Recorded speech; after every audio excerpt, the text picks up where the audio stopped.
কলকাতা থেকে একদম কম খরচে সেরা একটা উইকেন্ড ডেস্টিনেশন বা ডে আউটিং এর সন্ধান যদি আপনারা খুঁজে থাকেন, যেখানে মন শান্ত হওয়ার পাশাপাশি এক অদ্ভুত আধ্যাত্মিক শান্তি মিলবে, তবে আজকের এই ভিডিওটি একদম আপনাদের জন্য।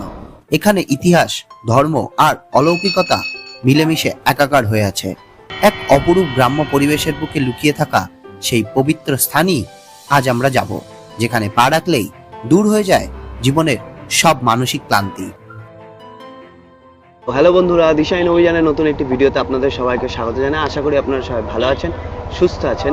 এই মুহূর্তে আমি দাঁড়িয়ে আছি কাকড়া মির্জানগর স্টেশনের 1 নম্বর প্ল্যাটফর্মে। আর এখান থেকেই কিন্তু আজ আমরা যাব বাংলার অত্যন্ত পবিত্র স্থান লোকনাথ বাবার কচুয়া ধামের উদ্দেশ্যে। আর আজকের এই ভিডিওতে আপনারা দেখবেন কিভাবে খুব সহজে একটি সুন্দর ওয়ান ডে ট্যুর কমপ্লিট করবেন, পাশাপাশি কিভাবে এখানে পৌঁছাবেন, 2026 সালের নিয়ম অনুযায়ী মন্দিরের ভোগ প্রসাদের কুপন কিভাবে সংগ্রহ করবেন এবং তার মূল্য কত।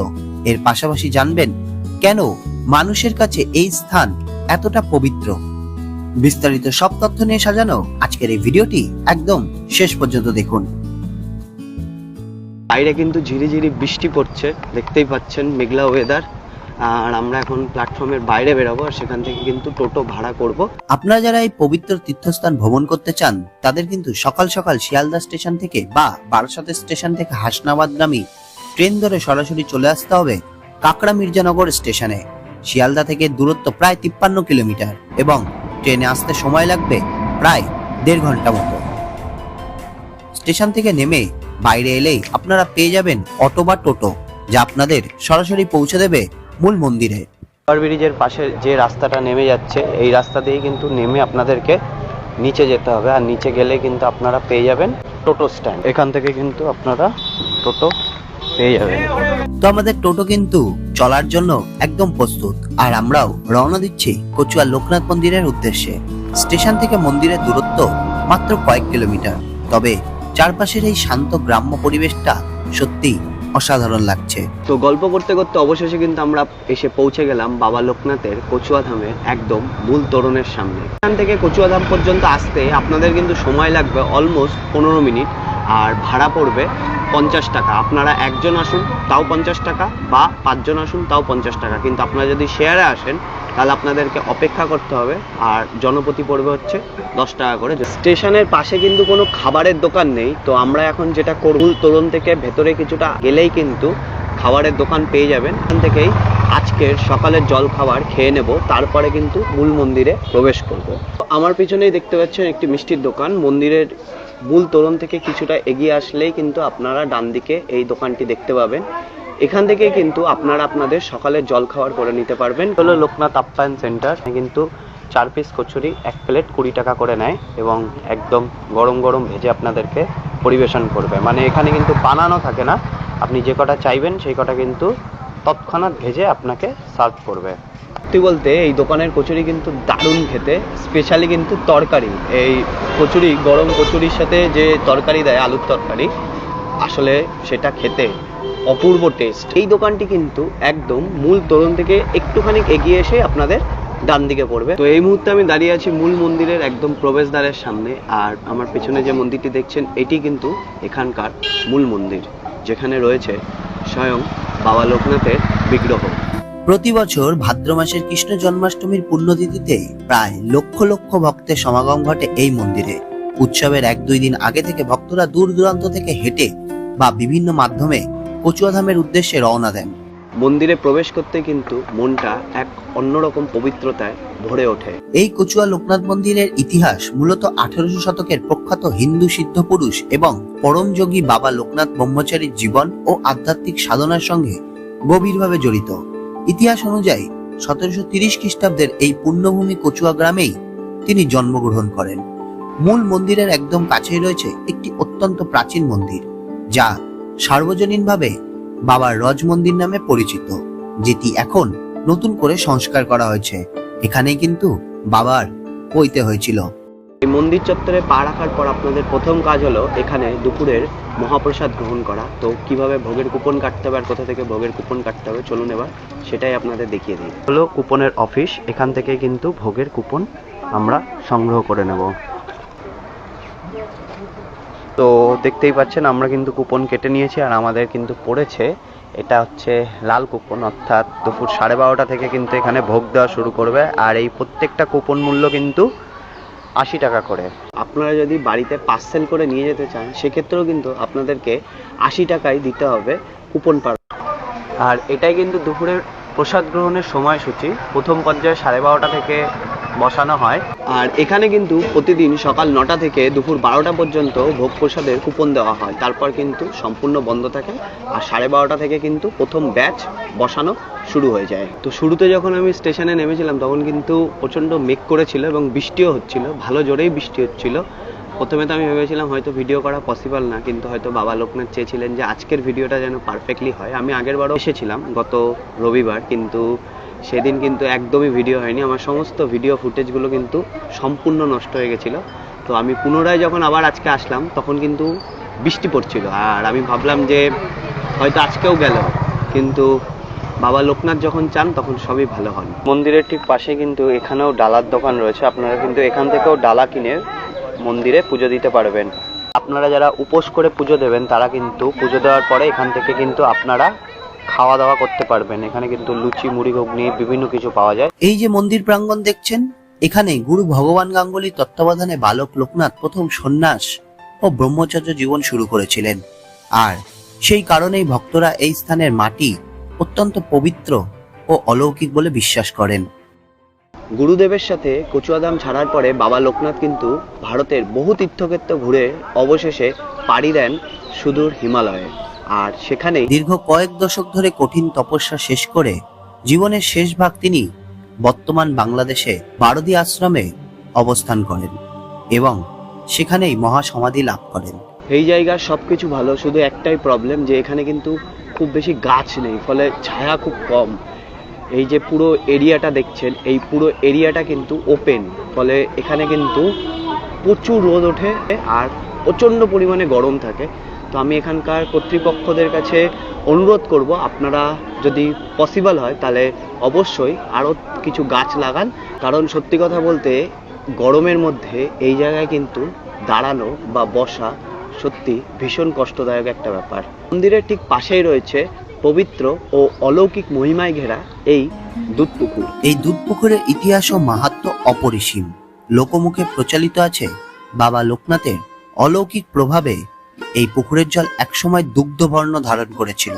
ভক্তদের বিশ্বাস এই পুকুরে স্নান করলে বা এর পবিত্র জল মাথায় ছেটালে সমস্ত রকম রোগ ব্যাধি ও পাপ থেকে মুক্তি পাওয়া যায়। তো আপনারা যারা দূর দূরান্ত থেকে আসবেন তাদেরকে বলি, এখানে কিন্তু টয়লেটেরও ব্যবস্থা আছে। তো পুরুষ এবং মহিলা উভয়ের জন্য কিন্তু পরিষ্কার পরিচ্ছন্ন টয়লেট কিন্তু আপনারা এখানে পেয়ে যাবেন দুধ পুকুরের একদম পাশেই। এই হলো দুধ পুকুর, আর দুধ পুকুরের ঠিক পাশেই এই হলো বাথরুম। আর এই জায়গাতেই আপনারা স্নান করার পরে জামা কাপড় চেঞ্জ করতে পারবেন, স্পেশালি মহিলারা। এই মূল মন্দিরটি কিন্তু সকাল 8টা থেকে দুপুর 12টা পর্যন্ত ও দুপুর 3টে থেকে একদম রাত 8টা পর্যন্ত খোলা থাকে। এই সময় কিন্তু আপনারা এখানে এসে নির্দ্বিধায় পুজো দিতে পারবেন। এই কচুয়াধামই কিন্তু বাবা লোকনাথের আদি জন্মভিটে। আর এখানে পা রাখলেই কিন্তু আপনারা এখানকার বাতাসে এর পবিত্রতা অনুভব করতে থাকবেন। ইতিহাস ঘাটলে জানা যায় 1730 খ্রিস্টাব্দে অর্থাৎ বাংলার 1137 বঙ্গাব্দের 18ই ভাদ্র উত্তর 24 পরগনার বসিরহাটের অন্তর্গত এই কচুয়া গ্রামে এক সম্ভ্রান্ত ব্রাহ্মণ পরিবারে জন্ম নেন লোকনাথ ঘোষাল। মাত্র 11 বছর বয়সে তিনি ও তার বাল্যবন্ধু বেণীমাধব বন্দ্যোপাধ্যায় প্রখ্যাত গুরু ভগবান গাঙ্গুলির কাছে দীক্ষা এবং পৈতা গ্রহণ করেন। যদিও চাকলাদামের সাথে এর কিছুটা ঐতিহাসিক বিতর্ক রয়েছে, তবে হাইকোর্টের রায় অনুসারে এই কচুয়াই বাবার আসল জন্মভূমি। বাবা লোকনাথের বাল্য সখা বেণীমাধব বন্দ্যোপাধ্যায়ের জন্মভিটেও কিন্তু এই গ্রামেই অবস্থিত। চলুন এবার সেটাই দেখে নিই। টোটো কিন্তু আপনাদের স্টেশন থেকে এখানে এনে দাঁড় করাবে। আর এই রাস্তার ঠিক উল্টো দিকেই কিন্তু ওই দিকে রয়েছে বেণীমাধব বন্দ্যোপাধ্যায়ের জন্মভিটে যাওয়ার রাস্তা। এই হলো বেণীমাধব বন্দ্যোপাধ্যায়ের বাড়ি যাওয়ার মূল তোরণ। বাবা লোকনাথের জীবনের প্রতিটি পর্বের সঙ্গে জড়িত ছিলেন তার বাল্যবন্ধু বেণীমাধব বন্দ্যোপাধ্যায়। তারা একসাথে বড় হয়েছেন, একসাথে গুরুদেবের কাছে দীক্ষা নিয়েছেন। এই কচুয়া ধামেই পরম বৈষ্ণব ও সাধক বেণীমাধব বন্দ্যোপাধ্যায়ের স্মৃতি বিজড়িত ভিটে বাড়ি দর্শন করা সত্যি এক পরম সৌভাগ্যের বিষয়। তো আমার ঠিক পেছনে যে বাড়িটি দেখতে পাচ্ছেন, এটি কিন্তু বাবা লোকনাথের বাল্য সখা বেণীমাধব বন্দ্যোপাধ্যায়ের জন্মভিটে। চলুন এবার ভেতরে গিয়ে আপনাদেরকে দেখাই। এই পুরো বাড়িটি মাটির তৈরি হওয়ায় এখানে কিন্তু বাইরের থেকে একটু বেশি ঠান্ডা। বাইরে আপনারা যে গরম অনুভব করবেন, এই বাড়িতে আসলে কিন্তু বা এইখানকার ঘরে ঢুকলে কিন্তু তার থেকে অনেক বেশি ঠান্ডা অনুভব করবেন।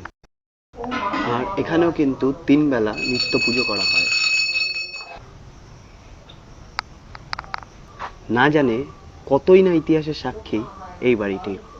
আমি যখন গতবার এসেছিলাম ভিডিও করতে, তখন এই বাড়িতেই কিন্তু একজন দাদা এবং দিদির সাথে আমার পরিচয় হয়েছিল। তাদেরকে আমি জিজ্ঞাসা করেছিলাম যে এখানে এসে তাদের কেমন লাগছে, তো তারা কিন্তু তাদের মতামত দিয়েছিল, কিন্তু আনফর্চুনেটলি সেই সমস্ত ক্লিপ আমার নষ্ট হয়ে গেছে, যার জন্য আমাকে পুনরায় আবার এসে আবার রেকর্ড করতে হচ্ছে।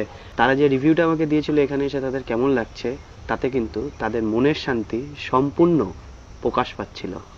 এবার আমরা যাচ্ছি বেণীমাধব বন্দ্যোপাধ্যায় ও বাবা লোকনাথের পরম পূজনীয় গুরুদেব ভগবান গাঙ্গুলির ভিটে দর্শনের উদ্দেশ্যে। চলুন যাওয়া যাক। ভগবান গাঙ্গুলির ভিটেতে যেতে কিন্তু আপনাদের এই মূল তোরণ পার করে সোজা মন্দিরের দিকে এগিয়ে যেতে হবে। কিছুটা এগিয়ে এসে বাঁদিকে কিন্তু আপনারা এরকম গলি পেয়ে যাবেন, আর এই গলিতেই কিন্তু আপনাদেরকে ভেতরে প্রবেশ করতে হবে। গলির মুখেই কিন্তু দেখতে পাবেন এই ভগবান গাঙ্গুলির তোরণ। দেখুন আমার পেছনে যে পুকুর ঘাট দেখছেন, এর ঠিক পিছনেই কিন্তু রয়েছে ভগবান গাঙ্গুলির বাড়ির মূল গেট। এই সেই পুণ্যভূমি যেখানে স্বয়ং গুরুদেব ভগবান গাঙ্গুলি বাস করতেন, যিনি এই দুই বালককে চিনেছিলেন। এই ভিটেতে দাঁড়িয়ে অতীতের সেই গুরু শিষ্যের পবিত্র বন্ধন আর ত্যাগের ইতিহাস মনের মণিগোঠায় আজও ভেসে ওঠে। তো মন্দিরে কিন্তু ভোগ আরতির সময় হয়ে গেছে, তো আরতিটা শুধু একবার দেখুন। এই আরতি দেখলে কিন্তু আপনাদের আর এই মন্দির প্রাঙ্গণ থেকে বেরোনোর ইচ্ছা হবে না।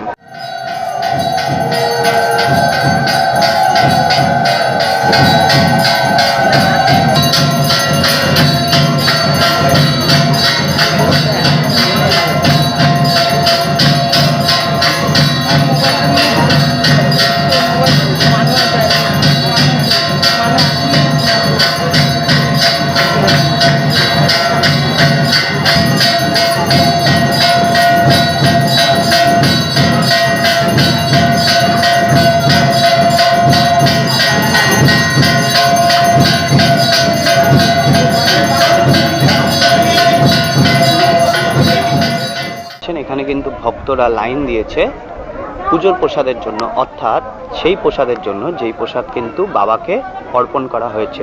এই ভোগ প্রসাদের জন্য কিন্তু কোনো রকমের কোনো কুপন কাটতে হয় না, কোনো মূল্য লাগে না। অবশেষে অপেক্ষার অবসান, আমাদের প্রসাদ গ্রহণের সময় কিন্তু হয়ে গেছে। আমরা এখন প্রসাদ ঘরের দিকে যাব এবং কুপন দেখিয়ে আমাদের মহাপ্রসাদ সংগ্রহ করব। আর এই জায়গায় কিন্তু আপনাদের প্রসাদের জন্য লাইন দিতে হবে। দেখতেই পাচ্ছেন এটা কিন্তু 80 টাকার কুপনের লাইন, এখানে কিন্তু আপনাদেরকে লাইন দিতে হবে। এরকম কুপন দেখিয়ে কিন্তু আপনাদের ভেতরে ঢুকতে হবে। আমরা কিন্তু এই মাত্র ভোগ প্রসাদ খেয়ে বেরালাম, আর কি বলবো, ভোগের যে স্বাদ সেটা কিন্তু পুরো একদম অমৃতর ন্যায়। এত সুন্দর কিন্তু খেতে এখানকার ভোগ প্রসাদ। প্রথমে আপনাকে খিচুড়ি দেবে, আর সেই খিচুড়ির যে টেস্ট, তাতেই আপনার পুরো মন প্রাণ তৃপ্ত হয়ে যাবে। খিচুড়ি কিন্তু আপনাকে একবারই দেবে, আপনি কিন্তু চাইলেও আর দ্বিতীয়বার পাবেন না। বাকি যে রাইস আর আলু সোয়াবিনের তরকারি, সেটি কিন্তু আপনি যতবার চাইবেন পাবেন। আর এইটা হলো এই মন্দির চত্বরের পার্কিং এরিয়া। দেখতেই পাচ্ছেন বিশাল কিন্তু বড় পার্কিং লট রয়েছে এখানে। আপনারা কিন্তু অনায়াসে আপনাদের 4 চাকা 2 চাকা কিংবা বাস নিয়ে এসে এখানে পার্ক করতে পারবেন। এটাই কিন্তু পার্কিং এর রেট চার্ট। বাইক পার্কিং কিন্তু 10 টাকা, 3 চাকা 20 টাকা, 4 চাকা 40 টাকা, বড় 4 চাকা অর্থাৎ 7 সিটার হচ্ছে 50 টাকা, আর তার থেকে বেশি হলে 100 টাকা করে। তো এখানে পার্কিং এর নিয়ম হচ্ছে, আপনি যখন এখানে প্রথম আসবেন তখন কিন্তু এই মাঠে আপনি গাড়ি পার্ক করতে পারবেন। তখন কিন্তু এখানে বসে থাকে যে দাদা, তাকে আপনাদেরকে পে করতে হবে এবং সেই দাদা যে কুপন দেবে সেই কুপনটা কিন্তু আপনাদেরকে সংগ্রহ করে রাখতে হবে। তো এই ছিল আজকের ভিডিও। আই হোপ আপনাদের ভালো লেগেছে। কেমন লেগেছে অবশ্যই কমেন্ট করে জানাবেন। ভালো লাগুক কিংবা খারাপ লাগুক নিজের মনে করে জানিয়ে দেবেন। আর ভিডিওটি যদি ভালো লেগে থাকে তাহলে অবশ্যই চ্যানেলটিকে সাবস্ক্রাইব করে দেবেন। দেখা হবে পরবর্তী কোনো গল্পে, পরবর্তী কোনো অভিযানে। ততক্ষণ পর্যন্ত ভালো থাকুন, সুস্থ থাকুন, আর হ্যাঁ অবশ্যই পরবর্তী অভিযানের জন্য প্রস্তুত থাকুন। টাটা। দৈনন্দিন জীবনের ব্যস্ততা আর কোলাহল থেকে দূরে নিজের মনকে সতেজ এবং বাবা লোকনাথের চরণে ভক্তি নিবেদন করতে মাত্র একটা দিন হাতে নিয়ে আপনারা আসতেই পারেন এই অলৌকিক ও ঐতিহাসিক কচুয়াধামে। এখানকার ভক্তিপূর্ণ পরিবেশ আপনার মনে এক দীর্ঘস্থায়ী শান্তি রেখে যাবে।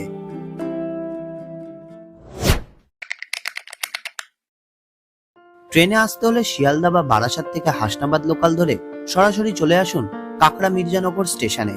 সেখান থেকে বাইরে বেরিয়ে অটো করে সরাসরি চলে আসতে পারবেন মন্দিরে। আর যদি আপনারা নিজস্ব গাড়ি বা বাইকে করে আসতে চান তবে বারাসাত টাকি রোড ধরে সরাসরি কচুয়াধামে চলে আসতে পারবেন। এবার আসি খরচের কথায়। জনপ্রতি ট্রেন ভাড়া, টোটো ভাড়া এবং দুপুরের ভোগ প্রসাদের খরচ মিলিয়ে মাথাপিছু খরচ হতে পারে মাত্র 150 থেকে 200 টাকা। অর্থাৎ অত্যন্ত পকেট ফ্রেন্ডলি বাজেটে আপনারা কিন্তু একটি দারুণ ওয়ানডে ট্যুর কমপ্লিট করে ফেলতে পারবেন। লোকনাথ বাবার এই পবিত্র জন্মস্থান তো দেখলেন, কিন্তু গঙ্গার পাড়ে এমন কোনো বাড়ির কথা জানেন কি যেখানে বসে লেখা হয়েছিল ভারতবাসীর বীজ মন্ত্র বন্দে মাতারাম? কোন সেই জায়গা, কিভাবে আসবেন এই পবিত্র স্থানে, আর মোট খরচই বা কত? এই সকল তথ্য জানতে হলে এখনই স্ক্রিনে আসা এই ভিডিওটি ক্লিক করুন আর সাক্ষী হয়ে থাকুন সেই ঐতিহাসিক যুগের।